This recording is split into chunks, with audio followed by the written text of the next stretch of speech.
મહેસાણા જિલ્લાની વાત કરીએ તો કુલ 7 વિધાનસભા સીટ આવેલી છે। આગામી સમયમાં 7 વિધાનસભા સીટ ઉપર ચૂંટણી યોજાઈ હતી, જેમાં દરેક જગ્યાએ ભારતીય જનતા પાર્ટીએ ભવ્ય વિજય મેળવ્યો હતો। જેમાં જો વાત કરીએ તો કડી વિધાનસભા સીટ ઉપર કરશનભાઈ સોલંકી, જેમની ભારતીય જનતા પાર્ટીમાં ભવ્ય વિજય મેળવ્યો હતો, પરંતુ તેમની તબિયત ના સારી હોવાના કારણે તેમનું મૃત્યુ થયું હતું, જેના કારણે ફરી રોજ કડી વિધાનસભા સીટને લઈને ચૂંટણી યોજાઈ હતી। થોડા દિવસ અગાઉ પહેલાં કડી વિધાનસભા સીટને લઈને ચૂંટણીનો જંગ જામ્યો હતો અને આજ રોજ મહેસાણા શહેર ખાતે એન્જિનિયર કોલેજ ખાતે સવારથી 7 વાગ્યાથી ચૂંટણી મતદાન કેન્દ્ર ઉપર ચૂંટણીની ગણતરી શરૂ થઈ હતી અને તેનું આખરે 1 વાગ્યાની આસપાસ રિઝલ્ટ આવતા ભારતીય જનતા પાર્ટીના ઉમેદવાર રાજેન્દ્ર ચાવડાની ભવ્ય વિજય 40,000 વોટની આસપાસ મેળવીને વિજય મેળવ્યો હતો અને તેમને તમામ પોતાનો જીતનો શ્રેય ભારતીય જનતા પાર્ટીના કાર્યકર્તાઓ અને કડીની જનતાને આપ્યો હતો। હવે જોઈએ આગામી સમયમાં કે કડીની જનતાએ પોતાના ઉમેદવાર તરીકે ભારતીય જનતા પાર્ટીના ઉમેદવાર રાજેન્દ્ર ચાવડાની નિમણૂક કરી છે। હવે તે કડીમાં કયા વિકાસના કાર્યોને ધમધમતા કરશે। મયુર પંડ્યા, મા ન્યૂઝ, મહેસાણા। આ વિજયમાં જે કાર્યકર્તાઓ, જે આપણું શીર્ષ નેતૃત્વ જોડાયું, ચૂંટણી પ્રચારમાં સતત 1 મહિના સુધી કામગીરી કરી, એવા તમામ કાર્યકર્તા ભાઈઓ બહેનો અને આપણા અહીંથી પ્રવાસી કાર્યકર્તાઓ, મહેસાણા જિલ્લાના સૌ કાર્યકર્તાઓ, ધારાસભ્યશ્રીઓ, સંસદ સભ્યશ્રીઓ અને સૌ હોદ્દેદારો જે પ્રચારમાં ભાગ લઈ અને આ ભવ્ય વિજય અપાવ્યો છે, એ બદલ જિલ્લા ભારતીય જનતા પાર્ટી વતી હું આપ સૌનો ખૂબ ખૂબ આભાર માનું છું। ભારત માતા કી જય। આ જીત એ કડી સંગઠન અને કડીના મતદારોની જીત છે। પ્રાથમિકતા 40,000 વોટ સૌથી ઇતિહાસમાં પહેલી વખત એવું બન્યું કે કડીમાં આટલા બધા વોટ છે। શું કહેશો, કેવી રીતના કામ કર્યું ને કેવી રીતના જશ આપશો, કોને આપશો? બસ સરકારની જે કાર્ય પદ્ધતિ છે એની લોકોએ સ્વીકારી છે અને એમ જ મતદારોએ ખોબલે મત આપ્યા। જનતાના કયા કાર્યો અધૂરા છે પૂર્ણ કરશો? જનતાના જે કોઈ કાર્યો હશે એ હું પૂરા કરીશ। કોંગ્રેસના ઉમેદવાર એવા આક્ષેપો કર્યા છે કે ભાજપની દિવાલ કાચી ચડેલી છે અને કે ઈવીએમમાં ગફલો કરે છે, શું કહેશો? એ તો છેલ્લે તો કોંગ્રેસની આ એક માનસિકતા છે કે છેલ્લે ઈવીએમ ઉપર જ ઠીકરું ફોડવાનું। એ એવા આક્ષેપો કરે છે કે ભાજપ દ્વારા આ પ્રકારે એક ગડબડ કરવામાં આવી છે। ના, આવી કોઈ ગડબડ હોતી જ નથી। એ આક્ષેપો બિલકુલ ખોટા છે, પાયા વિહોણા છે અને જેટલા મત મળે છે એનાથી ડબલ દરેક રાઉન્ડમાં મળે છે ભાજપને। એ તો મતદારોનો પ્રેમ છે ને મારા ઉપર। મતદારોએ જે પ્રેમ વરસાવ્યો એવો ને એવો પ્રેમ અગાઉ પણ વરસાવશે એવી મને પૂરેપૂરી ખાતરી છે અને મતદારોની આ જીત છે, મારી જીત નથી, આ મતદારોની જીત છે। કડીને વિધાનસભાના જે મતદારો છે એની જીત છે। આ પરિણામ જે છે એ આશ્ચર્યજનક પરિણામ છે। આવું પરિણામ હોય જ ના શકે। આપ અહીંયા જુઓ તો એક બ્લોકમાં પડી ગયું છે। કોંગ્રેસને 2,000, ભાજપને 4,000 ઉપર જે હોય તે। સાહેબ 4 કે 5 રાઉન્ડ તો એવા થયા કે 2,000, 4,000, 2,000, 4,000, 2,000, 4,000। આવું શક્ય જ ના હોય। કદાચ એ 5,000 જતા રહે ને હું 1,000 માં રહું, કદાચ એ 4,000 જાય તો મને 2,000 કે 3,000 મળે। ક્યાંક ને ક્યાંક ફરક પડવો જોઈએ આંકડામાં, જે પડ્યો નથી। હમણાં છેલ્લે મેં જોયું તો મને 700 મળ્યા, એમને 7,000 મળ્યા। અરે ભાઈ, એમની કામગીરી તો બોલે, એમની કામગીરી શું છે? અહીંયા તો કોઈ એમને ઓળખતું છે નહીં। રમેશ ચાવડા તો વ્હાઈટ કપડા ઉપર કદી મેં દાગ પડવા દીધો નથી। હું 95થી એક ધારો મ્યુનિસિપાલિટીમાં, આજ પણ મારું ફેમિલી છે। હું 30 વર્ષથી મ્યુનિસિપાલિટીમાં ચૂંટાઈને આવું છું। ક્યાંય મેં એક નવા પૈસાનું કરપ્શન કર્યું નથી। હું 3 વિધાનસભા લડ્યો છું। 3 વિધાનસભામાં કોઈ એમ કહે કે મારી પાસેથી 500 રૂપિયા ફંડ રમેશભાઈ લઈ ગયા છે, ચૂંટણી ફંડ, તો હું મારું રાજકારણ છોડી દઉં। હું તો જે પૈસા લગાડું છું મારા ઘરના પૈસા લગાડું છું। મારો બાબો કેનેડા છે, મારા સગા બધા ફોરેનમાં છે, મને મારા ફેમિલીમાંથી ફંડ મળી રહે છે। હું કોઈની પાસેથી ફંડ લેવા જતો છું જ નહીં। વાત રહી બીજી, નાનામાં નાનો માણસ કે જે વાઘરી કોમ્યુનિટી, જે નીચામાં નીચી કોમ્યુનિટીમાં જે હોય, રાવળ હોય કે શું કહેવાય દેવી પૂજક હોય કે જે બીજા કોઈ પણ, તો એમના લારી ગલ્લા કંઈ આ ઉપાડી જાય કે કંઈ થાય, એ બધા ભાજપને મત આપે છે। ભાજપના મત આપવા હોવા છતાં ભાજપના નગરપાલિકાવાળા એમનું ઉપાડી જાય તો હું એમને બચાવવા હું જઉં છું ને બધાને ફરી પાછા 1.5-2 મહિના સુધી કામે ના લાગવા દે।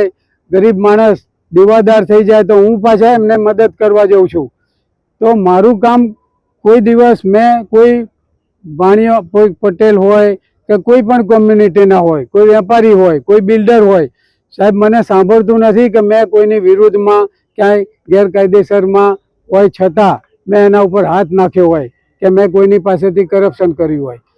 મારું તો નીચેના નીચે ગ્રાસ રૂટના માણસ સુધી બધા મને ચાહે છે. આજના પરિણામની એ જ વાત હું એ જ વાત ઉપર કરું છું કે આજનું પરિણામ છે એ એક અકસ્માત છે. આવું હોય જ ના શકે. નથી ભાજપને અહીંયા કોઈનામાં એટલી બધી, અહીંયા એક પણ વ્યક્તિ આપ સૌ જાણો છો, એક વાત ચાલે છે, એ જ વાત કહું છું આપને કે અત્યાર સુધી આજની તારીખમાં અહીંયા બે ભાગ પડેલા છે, બે ભાગ પડી ગયેલા છે, બે ભાગ પડી ગયેલા છે સાહેબ. હવે આ લોકો એકબીજાને આજે પણ સ્વીકારતા નહોતા, છેલ્લા 2 દિવસ સુધી, 2 દિવસ સુધી હજુ સ્વીકારતા નહોતા એકબીજાને સાહેબ. ગામડામાં તો ગામડામાં પણ શહેરમાં પણ જે શહેરના નાગરિકો હતા એ મને ફોન કરીને ડૉક્ટરો, એન્જિનિયરો, જે સારા અને બુદ્ધિજીવી જે લોકો છે એવા બધા લોકો મને સામેથી ફોન કરતા કે રમેશભાઈ તમારે અમે મદદ કરશું, અમે મદદ કરશું.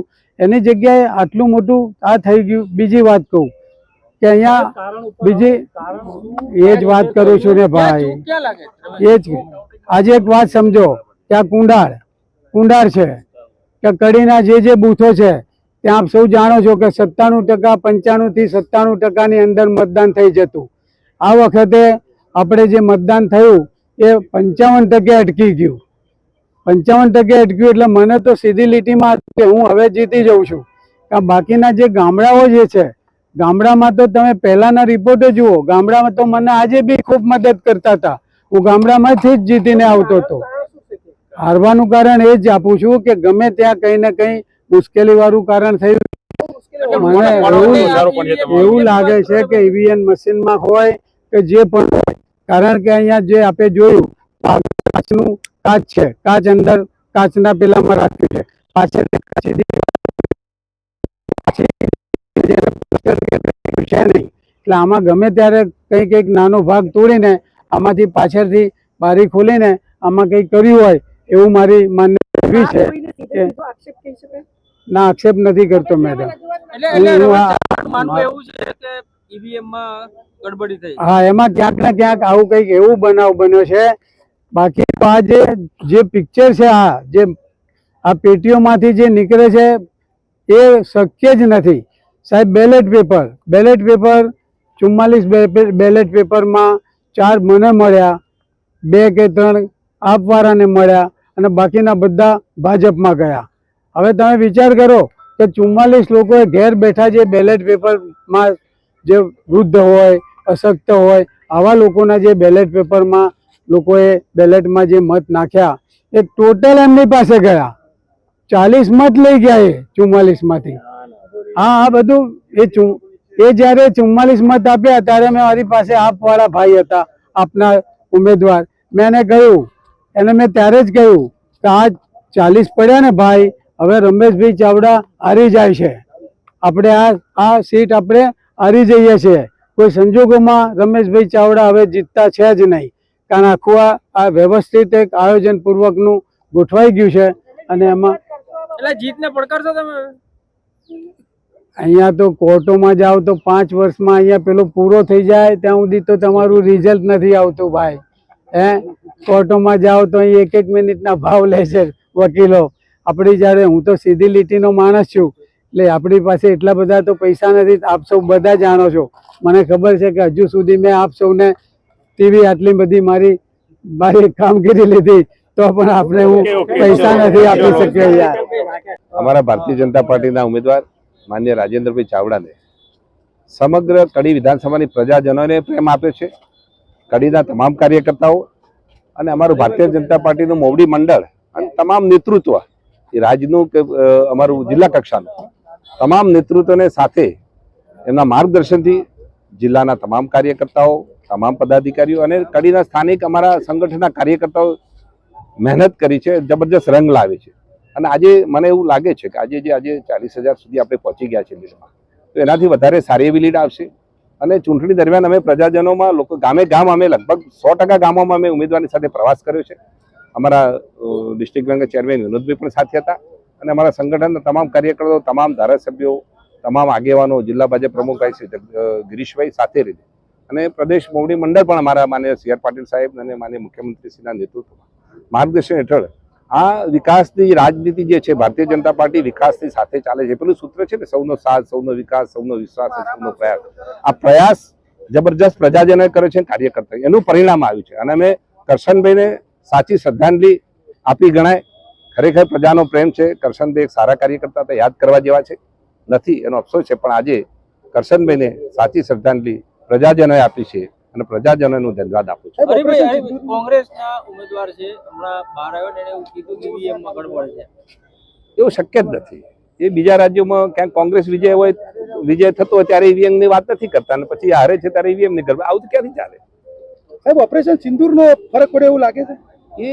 એ નેશનલ લેવલનું પોલિટિક્સ તમે કહેવા માંગો છો, પણ દેશની પ્રજા ઓપરેશન સિંદૂરમાં સ્વાભાવિક આખા દેશની તમામ પ્રજાજનોને ઓપરેશન સિંદૂરમાં જે આપણા જે નાગરિકોને જાન ગુમાવે છે એનો ડંખ હતો અને એ સ્વાભાવિક છે કે એનો બદલો માનનીય યશસ્વી વડાપ્રધાન નરેન્દ્રભાઈ મોદી સાહેબના નેતૃત્વમાં આપણી લશ્કરની તમામ પાંખોએ એનો બદલો લીધો છે અને દેશને પ્રજાને પણ એક ભાવ અને પ્રેમ હતો અને દેશની પ્રજા સમગ્ર એકતાના ભાગરૂપે એકતા યાત્રાઓ કાઢેલી અને એ સંદેશો પણ આપણે પહોંચાડેલો છે. સૈનિકોને બહુમાન કર્યું છે, માનનીય મોદી સાહેબનું બહુમાન કર્યું, એ સંદેશો આપેલો છે. પણ અહીંયા કડીમાં વિકાસની રાજનીતિ ચાલી છે અને ગુજરાત છે. ગુજરાતમાં ભાજપનો હર હંમેશા આપ જાણો છો કે ગુજરાત એ વિકાસની વાત લઈને આખા દેશમાં આપણે જ્યારે માનનીય યશસ્વી વડાપ્રધાન દેશમાં શાસન કરી રહ્યા, ત્રીજી વખત આપણા વડાપ્રધાન થયા છે, તો આપણે જે ભારતીય જનતા પાર્ટી નેતૃત્વમાં જે વિકાસના કાર્યો થઈ રહ્યા છે એને સમર્થન મળ્યું છે.